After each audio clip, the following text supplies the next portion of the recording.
Une fois de plus, je salue nos amis auditeurs et auditrices de la radio L'Amandier Fleuri. Comme vous le savez, c'est toujours pour moi un privilège d'être là avec vous. En ce jour, je voudrais encourager une personne, peut-être qui traverse des moments difficiles, et c'est vrai que Dieu veut toujours bénir ses enfants, et parfois il peut y avoir des moments de découragement, des moments de passage à vide, mais Dieu, dans sa grâce, utilise toujours un moyen pour nous réconforter. Et je voudrais que tu comprennes que, en dépit des difficultés que tu traverses, ton Dieu, celui en qui tu as cru, est en capacité de te soutenir et de t'aider. Et Dieu, dans sa parole, dit que jamais il ne nous abandonne. Je voudrais qu'en ce jour, que tu sois encouragé, que tu sois fortifié et que tu puisses mettre ta foi en action. Il est vrai que le livre aux Hébreux nous dit que la foi est une ferme assurance des choses qu'on espère, une démonstration de celles que l'on ne voit pas. Hébreux, le chapitre 11, le verset 1er, nous avise à ce sujet. Donc, en ce jour, Dieu voudrait te dire de ne pas te décourager, de ne pas baisser les bras. Et c'est vrai que souvent nous prions, c'est vrai que souvent nous jeûnons et nous ne voyons pas le bout du tunnel et nous avons l'impression que notre Dieu n'agit pas forcément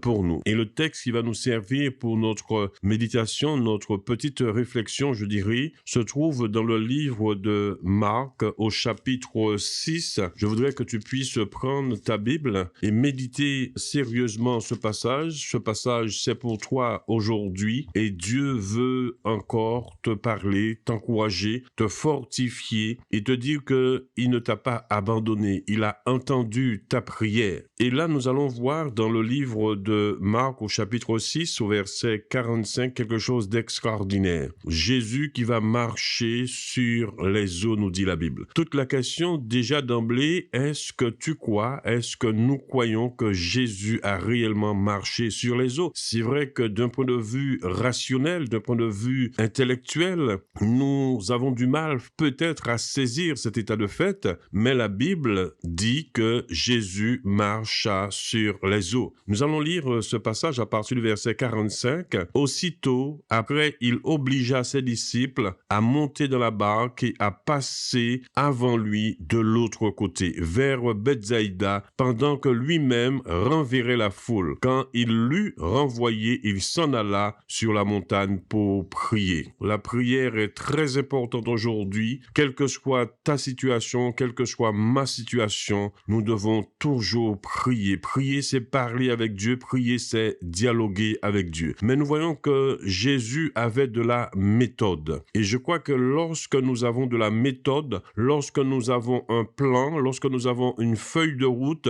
c'est beaucoup plus facile pour nous de saisir les bienfaits de Dieu. Parfois, nous ne sommes pas ordonnés et nous savons que notre Dieu est un Dieu d'ordre. Donc, Dieu veut que nous soyons planifiés, organisés, que nous puissions avoir un plan et voir, vous savez, lorsque vous allez faire des courses, et notamment avec l'inflation, il est toujours bon d'avoir une liste concise, précise, pour ne pas être dans le rouge. Donc, tout est une question d'organisation, tout est une question de planification, et je crois que lorsque nous sommes planifiés, lorsque nous sommes organisés, lorsque nous avons un plan, Dieu nous démontre et nous montre comment il réalise pour nous ce que nous lui avons demandé. Ensuite, le verset 47 de Marc, le chapitre 6, nous dit « Le soir étant venu, la barque était au milieu de la mer, et Jésus était seul à terre. Il vit qu'il avait beaucoup de peine à ramer, car le vent leur était contraire. » Et c'est vrai que peut-être qu'aujourd'hui, tu te rends compte que le vent est contraire. Vous savez, lorsque le vent est contraire, nous avons du mal véritablement à avancer. Mais vous allez voir comment Jésus seul est capable véritablement de vous donner la victoire. Et Dieu te dit en ce jour que tu as la victoire. Et Dieu voudrait que tu puisses mettre ta foi en action. Est-ce que tu crois véritablement que Jésus a marché sur les eaux? C'est vrai que pour l'esprit rationnel, c'est une folie, mais par la foi, tu dois saisir et accepter, je dirais, le fait que Jésus ait marché sur l'eau. Et si ta foi entre dans cette dimension, alors tu vas entrer dans la dimension de rien n'est impossible à celui qui croit. Voilà là où Dieu veut te conduire aujourd'hui, c'est augmenter ta foi afin que tu puisses lui faire totalement et pleinement confiance en dépit, je dis bien, en dépit des vents contraires. Vers la 4e veille de la nuit, il alla vers eux, marchant sur la mer, et il voulait les dépasser. Quand ils le virent marcher sur la mer, ils crurent que c'était un fantôme, et ils poussèrent des cris, mes amis. Combien de fois c'est Jésus qui passe, mais nous avons l'impression que c'est l'ennemi. Ne soyons pas dans la confusion, mais ayons toujours le discernement, parce que Jésus veut véritablement nous montrer que rien ne lui est impossible. Et c'est dans cette dimension de foi que nous devons entrer aujourd'hui pour voir la gloire de Dieu dans notre vie. C'est vrai que cela paraît être une folie, mais nous le croyons par la foi. Et lorsque nous avons la foi, et même si notre foi est comme un grain de sénévé, nous verrons la gloire de Dieu dans notre vie. Et même les disciples ont pensé que c'était un fantôme. Alors ils ont eu peur, ils ont crié. Nous aussi, parfois, lorsque le vent est tellement contraire, nous pouvons pleurer, nous pouvons crier. Mais écoutez la suite de l'histoire, ici extraordinaire, car ils le voyaient tous et ils étaient troublés. Écoutez bien, mes amis, aussitôt, parce que Jésus ne laisse jamais ses enfants, je dirais, dans la confusion. Jésus veut toujours nous rassurer. Et à travers cette réflexion, ce que le Christ voudrait que tu puisses retenir, c'est qu'il veut te dire qu'il est là avec toi. Rassure-toi, malgré les vents contraires.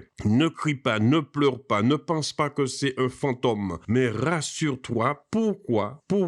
Aussitôt, nous dit la Bible, et ce mot est très fort parce que Jésus ne laisse jamais ses enfants, je répète, dans la confusion. Pourquoi? Parce que Jésus t'aime. Aussitôt, Jésus leur parla et leur dit, rassurez-vous, c'est moi, n'ayez pas peur. En ce jour, le Christ, Jésus lui-même te dit, rassure-toi. Vous savez, lorsque vous avez une maison, lorsque vous n'êtes pas assuré, c'est un problème, mais lorsque vous êtes assuré, vous savez que vous pouvez dormir tranquille. D'où l'importance de toujours contracter une assurance, quel que soit ce que nous faisons. Et là, Jésus va leur dire de manière extraordinaire, de manière très placide, rassurez-vous, c'est moi, n'ayez pas peur. Qu'en ce jour encore, que Dieu puisse dissiper ta peur et que tu puisses rentrer véritablement dans la dimension de la sérénité. Pourquoi? Parce que c'est dans le calme et la sérénité que tu verras la gloire de Dieu. Donc, qu'en ce jour, que tu puisses comprendre que tu n'es pas seul, Jésus est avec toi. Parfois, il va te montrer des choses extraordinaires pour te montrer que la foi, que ta foi doit grandir et que tu dois croire à l'impossible. Et impossible n'est pas de Dieu, car tout est possible à celui qui croit. Alors, si tu crois en ce jour que Jésus a marché sur les eaux, alors tu verras la gloire de Dieu dans ta vie. Et si ta foi défaille,